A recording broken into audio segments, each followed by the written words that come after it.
Hello, this is Brian Scuttle with Sonic Cinema, and this is another Sonic Cinema quick take. This is a similar one to the first one that I did last December, which was about Edgar Wright's Baby Driver, which I did the quick take of after watching the movie again for the first time since it opened, as I was getting my retrospective getting ready to post for Sonic Cinema. I'd wanted to revisit Baby Driver. I'd wanted to see whether I still felt as strongly about it as I did, and I wanted to do the same thing with Steven Spielberg's Ready Player One before posting my retrospective this year, because, like Baby Driver last year, Ready Player One is my favorite movie of 2018, and it's a movie that I don't think is up there with Spielberg's best. I wouldn't put it up there with Raiders of the Lost Ark or E.T. or Jaws or anything like that. What I do think that the film does exceptionally well, and I think is going to be a reason that the movie lives on beyond just being, on the surface, a confection of 80s pop nostalgia based on Ernest Cline's novel.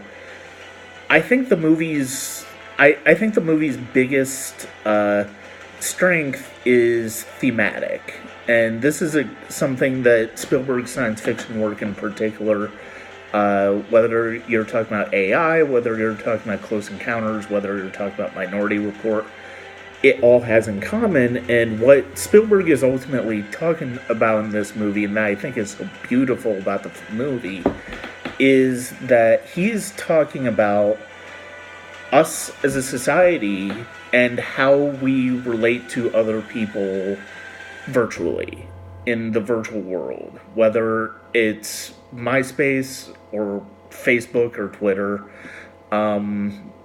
or Instagram, or any way online that we interact with people. The Oasis basically represents that in Spielberg's film.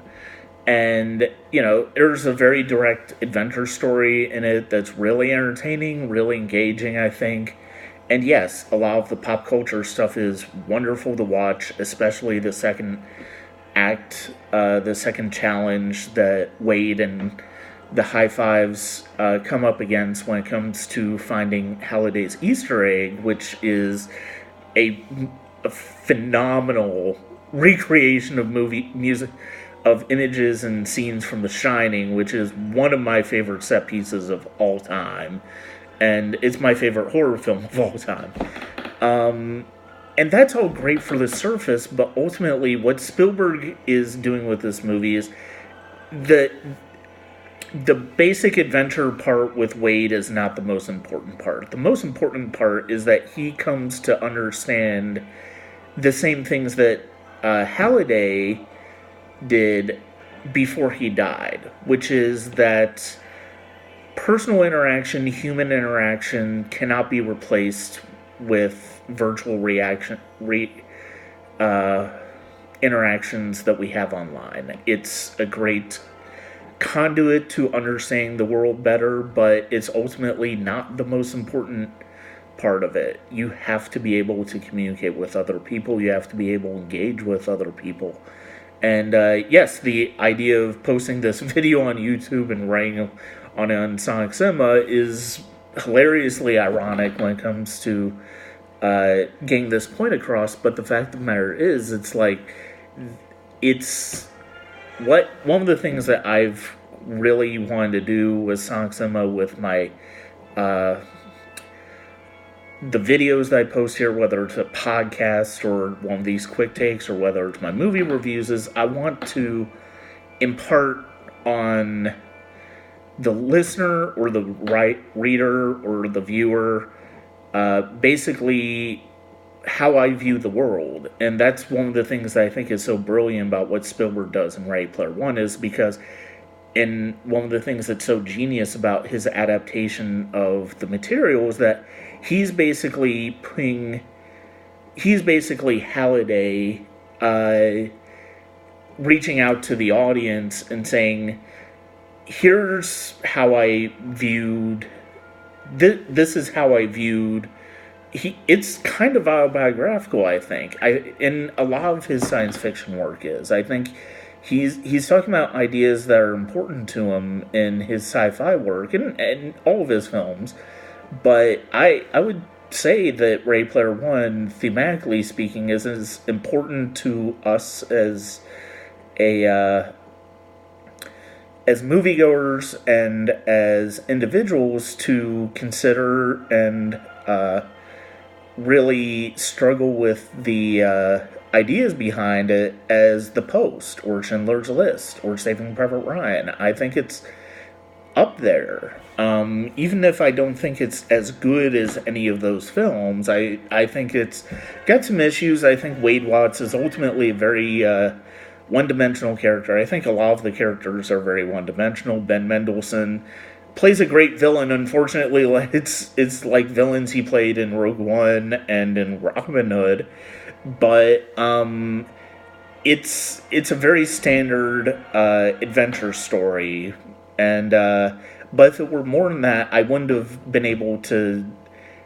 This movie wouldn't have stayed in my head the way it has all year, and I think that's the ultimate credit to Spielberg and what he's done in the film. And so that's kind of why I wanted to do this quick take. I've written a lot about Ready Player One, and it's going to top my list of favorite movies of 2018. It's probably not going to be topped by anything. Because of, and that's how impactful the movie was to me this year. But that's what I wanted to say about it. That's what I wanted to sort of get these last ideas out of my head. I just rewatched the film again. It's so much fun. It's so endearing to me, and it's a movie that really is going to stick with me for a while, I think. And it's because of the things that Spielberg, I feel like, is trying to say with it, with regards to us and how we use social media to both open up to people that we may not know, but we also close off to the people that we want to know the most and the people who mean the most to us. And that's, I think, the thing that Halliday came to realize about the Oasis. And that's one of the things I feel like Wade learns throughout the film. And so that's why the movie is so that's why the movie is so meaningful to me, is because of the fact that I do think it balances that idea with the images and all of that really well. And so that's it for me. This might be my last one. I don't see any movies that I might do a quick take for before January 1st. So this will probably be my last one for 2018. It'll be you'll be able to see it on the retrospective as well as with my review of Ready Player One. Thank you very much for listening, and this is Brian Scuttle. Thank you.